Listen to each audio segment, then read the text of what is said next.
Before we begin, I want to ask you a question. Have you ever walked into an engineering class, looked around, and quietly wondered if everyone else was smarter than you? Have you ever gotten a good grade, but convinced yourself it was just luck? Or maybe you've smiled on the outside, while secretly worrying that one day people will discover you don't belong. If you nodded yes to any of those questions, this video is for you.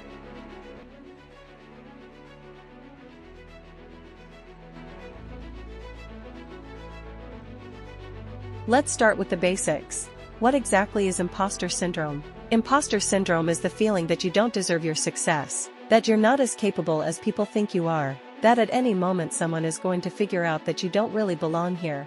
It was first identified by psychologists Pauline Clance and Suzanne Imes in 1978. And here is the most important thing to know about it: imposter syndrome is not a reflection of your actual abilities. It is a feeling. And feelings, even very powerful ones, are not always facts. Studies show that up to 70% of people experience imposter syndrome at some point in their lives. Meaning, if you feel like an imposter, you are in very good company.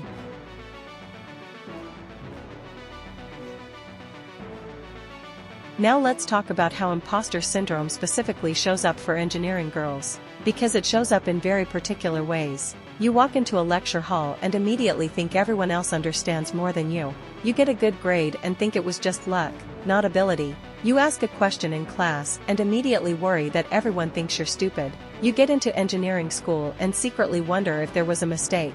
You succeed at something and instead of celebrating, you wait for people to find out you don't really deserve it. Sound familiar?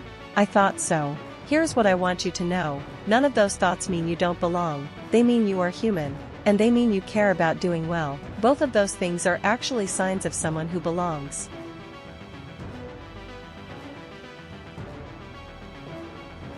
Research shows that women in male-dominated fields like engineering experience imposter syndrome more intensely than their male counterparts.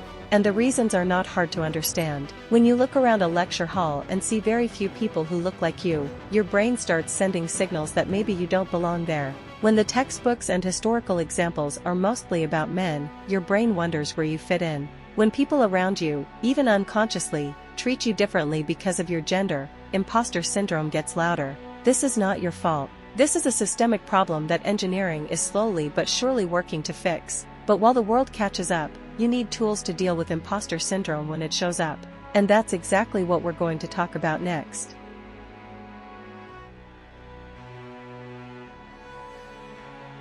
Here are 5 practical ways to deal with imposter syndrome when it shows up.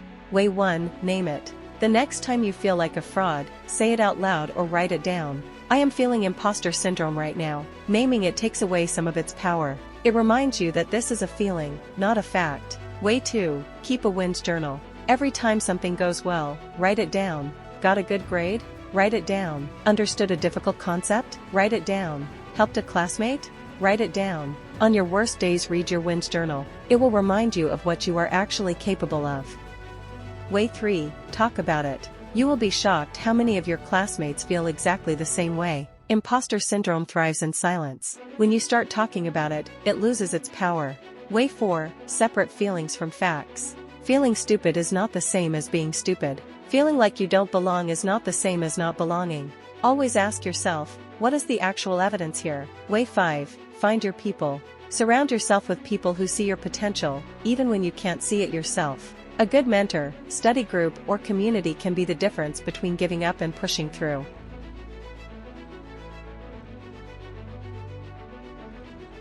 Here is something that will blow your mind. Some of the most accomplished people in the world have openly talked about experiencing imposter syndrome. Maya Angelou, one of the greatest writers of the 20th century, said she always felt like she was fooling people and that eventually they would find out.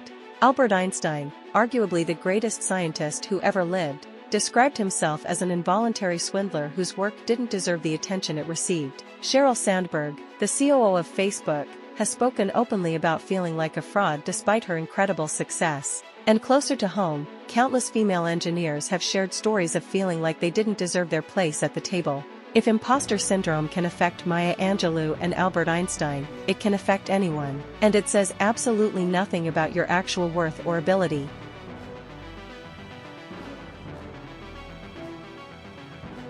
I want to say something very directly to you. That voice in your head that says you don't belong, it is lying to you. You earned your place in engineering. You passed the same exams as everyone else. You worked just as hard.